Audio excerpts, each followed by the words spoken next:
આરોગ્ય સાથે થતા છેડા અને નકલી ડોક્ટર અંગે શિવાજી સેના ગુજરાત સુરેન્દ્રનગર જિલ્લાની ટીમ લોકોની બહારે આવી છે.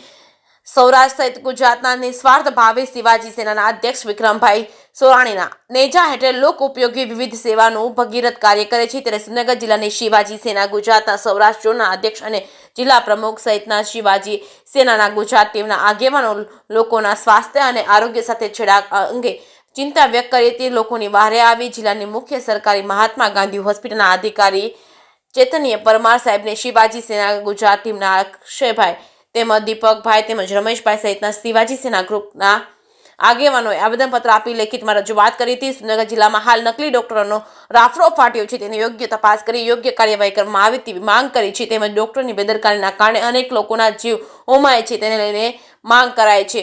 જે કેસની ગુજરાતી સાથે મહેશ ઉતેરિયા સુંદર. તમે કહેવા માંગો છો આજે તમે જે રજૂઆત કરવા આવ્યા હતા શિવાજી સેના તરફથી, શું કહેશો તમે?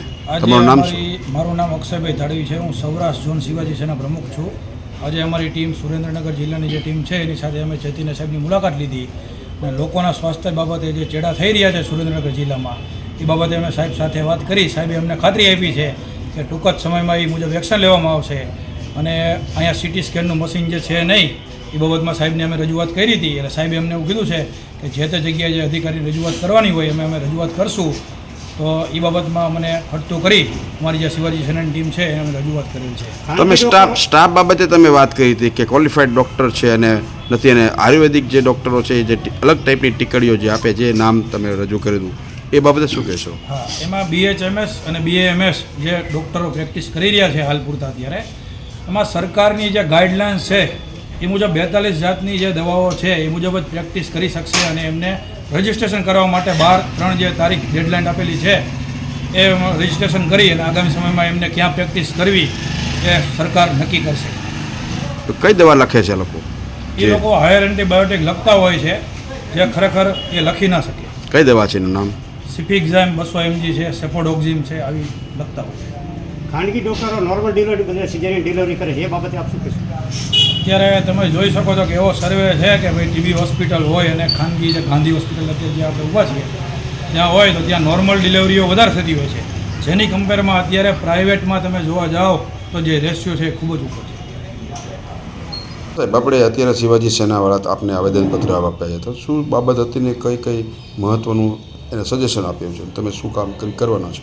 શિવાજી સેના ગુજરાત દ્વારા કેટલાક મીડિયામાં આવતા નકલી ડૉક્ટરોને એના માટેની રજૂઆત કરવામાં આવી. ક્લિનિકલ એસ્ટાબ્લિશમેન્ટ એક્ટના રૂલ્સ પ્રમાણે જે પણ જોગવાઈ હશે અને જે પણ અમારા અંદર એક્ટમાં જોગવાઈ પ્રમાણે જે પણ કાર્યવાહી કરવાની થશે એ કરવાની બાંહેધરી આપી છે.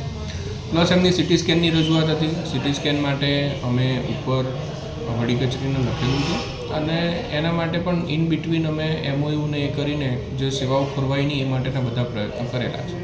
સાહેબ, ખાનગી ડૉક્ટરો સિઝેરિયન વધુ કરે છે, નોર્મલ ડિલિવરી ઓછી કરે છે, એ બાબતે આપ શું કહેશો?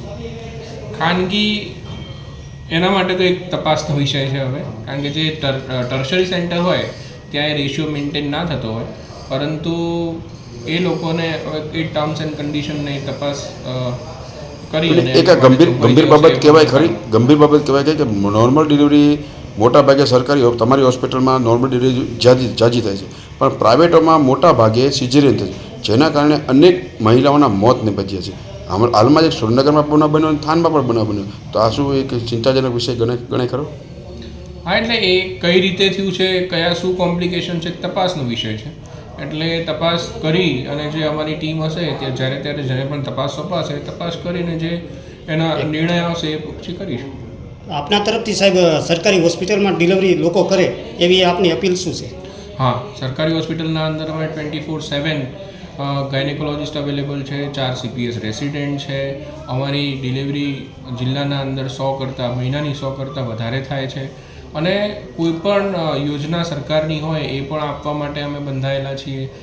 તો અમે અપીલ એવી કરીએ કે કોઈ પણને તકલીફ હોય તો ગાંધી હોસ્પિટલના અંદર ડિલિવરી રિલેટેડ બધી જ વસ્તુઓ, બધી જ સેવાઓ ઉપલબ્ધ છે અને કોઈ પણ તકલીફ વગર અહીંયા રહેવા માટે ઝીરો ખર્ચે તમે ડિલિવરી કરાવી શકો અને વિથ ગાયનેકોલોજીસ્ટ, એટલે કે સારા ક્વોલિફાઈડ ડૉક્ટર્સ જોડે તમે ડિલિવરી કરાવો તો એ વધારે યોગ્ય રહેશે. તો મારી અપીલ છે કે બધા જ લોકો ગાંધી હોસ્પિટલના પ્રાધાન્ય આપીને અહીંયા ડિલિવરી કરાવે એ માટે અપીલ કરું છું.